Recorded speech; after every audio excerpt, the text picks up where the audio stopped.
Se dio a conocer que con una inversión de más de 370 millones de pesos, el gobierno de la Ciudad de México fortalecerá el servicio de transporte RTP. Enrique Muñiz nos tiene más detalles, vamos a escuchar. Para iniciar este año se va a hacer la primera licitación que tiene un monto de 371.920.000 pesos en números cerrados. Esta licitación es una licitación pública internacional. Para el segundo semestre del año se realizará una segunda compra que consta de 130 nuevas unidades que entrarían en servicio en el mes de septiembre.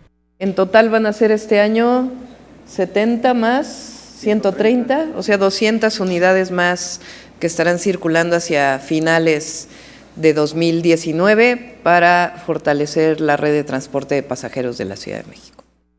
En total se comprarán 800 autobuses nuevos durante el sexenio. La flota de camiones RTP es de 1.100 unidades. Sin embargo, 30% no se encuentra en condiciones de servicio por falta de mantenimiento. El objetivo es concluir el sexenio con una flota total de 1.500 unidades para las 94 rutas existentes.